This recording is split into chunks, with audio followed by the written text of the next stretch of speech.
Now, Latvia's Prime Minister Evika Siliņa has resigned amid controversy over Ukrainian drones aimed at Russia that entered the Baltic country undetected. The left-wing Progressive Party withdrew its support for Siliņa's coalition after she fired her defense minister over the incidents, which have exposed deep vulnerabilities in the NATO members' military readiness. Latvian Prime Minister Evika Siliņa said she was resigning after her coalition government collapsed. This comes amid a political scandal over stray Ukrainian drones crossing into the Baltic country. Siliņa of the center-right New Unity Party lost her parliamentary majority earlier this week when the left-wing Progressive Party withdrew its support. I am stepping down, but I'm not giving up, and I'm not abandoning the promises I've made to the people of Latvia, to everyone with whom we stood together in Dome Square defending European values. I and New Unity will continue to fulfil them. My priority remains unchanged: Latvia's security, people's welfare, and our shared future as a country. The Prime Minister's resignation follows last week's removal of Latvia's Defense Minister Andris Spruds from the left-wing Progressive Party. He was forced to step down over the handling of multiple incidents involving stray Ukrainian drones flying into Latvian territory undetected. Siliņa blamed the defense minister for not having developed anti-drone systems fast enough. The drones were on an attack mission across the border in Russia, and Ukraine said they crashed into Latvian territory on May 7th after being electronically diverted by the Russian military. One of them caused a fire at a disused oil storage site in the town of Rezekne in eastern Latvia, about 40 kilometers from the Russian border. It was the latest in a string of such incidents in NATO members Latvia, Estonia and Lithuania. While the drone intrusions did not cause any casualties, they have increased a feeling of insecurity among Latvian residents. Ukrainian President Volodymyr Zelensky said on Wednesday that Ukraine would send experts to Latvia to help protect the country's skies. Arthur Holland Michel is a researcher focused on military artificial intelligence and joins me now. Arthur, welcome to DW. Now, these were Ukrainian drones diverted to Latvia by Russia. How can that happen? How does that work? Yeah, it's strange, isn't it? So this is technically feasible. Basically, what one does is hijack a drone by sending fake GPS signals. This makes the drone think that it is somewhere where it actually isn't. And if you do that the right way, if you position the coordinates just so, you can actually get the drone to target something that wasn't its original target. This has been done many times before. It is a known technology, and we know that Russia has this capability. We know also that Russia did this because the drone one of the drones at least didn't just land randomly. It actually hit as was mentioned in the report, a Latvian oil storage facility, or a disused one. Can Ukraine do anything to prevent their drones from being hijacked and sent into friendly territory or even to targets in Ukraine? Yes, certainly. So you have to understand that drones and drone countermeasures, it is a constant game of cat and mouse. So for every measure, there's a countermeasure and then there's a response.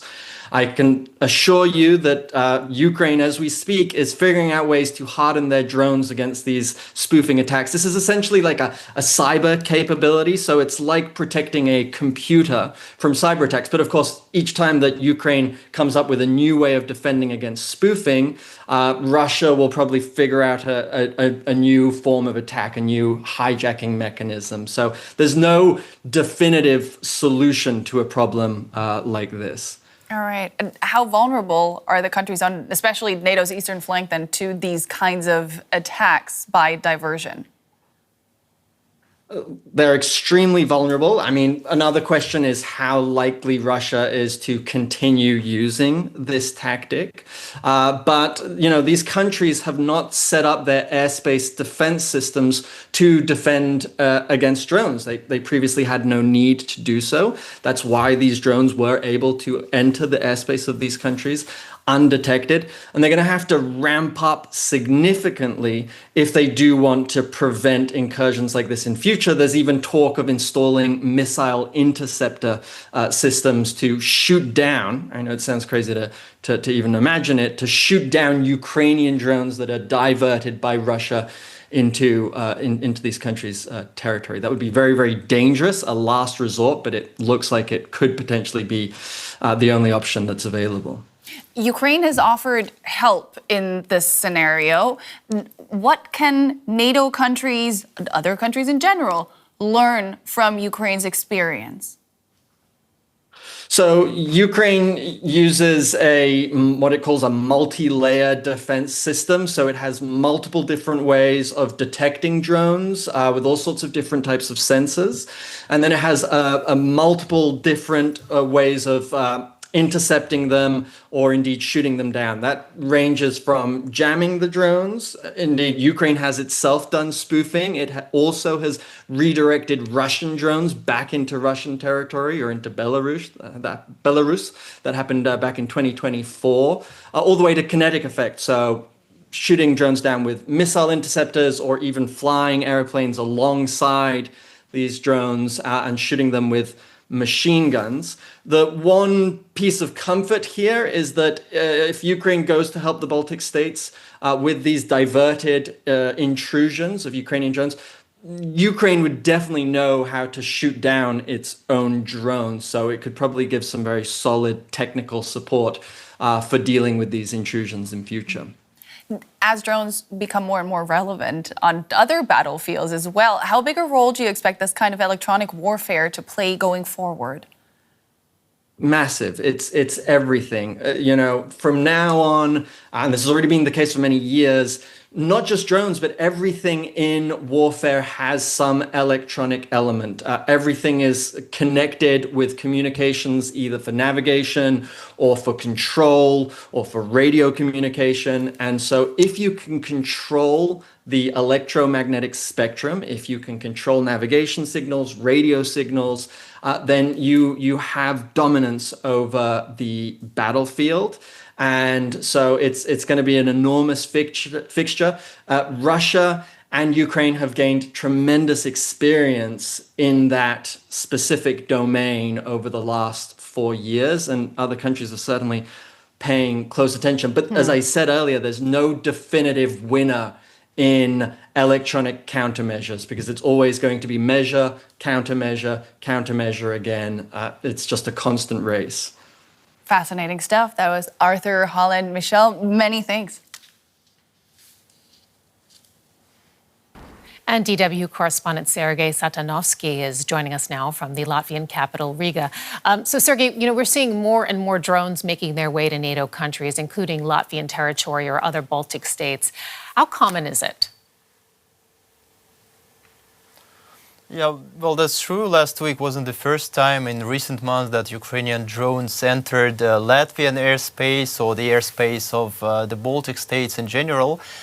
Similar incidents had already happened in Latvia, Lithuania, and Estonia before, but none of them had caused any serious damage or any injuries. And until now, the official reaction from these countries had generally been quite restrained, I would say. So officials kept saying that Ukraine had the right to strike targets inside Russia, while also, of course, asking Kiev not to use their airspace. And Ukraine's president, Volodymyr Zelensky, would usually apologize for such incidents, saying basically that Russia's electronic warfare systems were deliberately redirecting Ukrainian drones from the Russian territory toward the Baltic states. How is Russia's war against Ukraine impacting politics in Latvia? Well, it's hard to overstate how much the war in Ukraine has shaped, so to say, Latvian politics. Like its neighbors, Latvia is one of the strongest supporters of Ukraine, and that's mainly because of history, because after World War II, the Soviet Union moved its troops into the country, beginning a period of what Latvia considers an occupation. And that's why from the very start of the war, of the full-scale invasion in 2022, Latvia moved quite quickly to reduce Russian influence inside the country. For example, it blocked many Russian state-linked media outlets. It also limited the use of the Russian language in government institutions, also in the service sector. And most importantly, it sharply increased defense spendings. So Latvia now is one of NATO's top spenders on defense, relative to GDP, of course, but that's exactly why the defense ministry, which is now at the center of a political scandal, is such an important institution, we can say.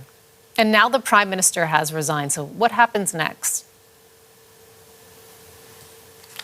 Well, it's a good question. For now, the plan is still to hold the elections, the parliamentary elections that are upcoming in October, so in fall. As originally scheduled, there is no plan to hold snap elections. And under the procedure, Latvia's president will now meet with each political party in the parliament to kind of discuss what plan, what solution they might see to the current crisis, and forming a completely new government before these elections looks unlikely at this point. So it's possible that Latvia will be run by a caretaker government until the vote in the autumn. DW correspondent Sergei Satanovskii, thank you.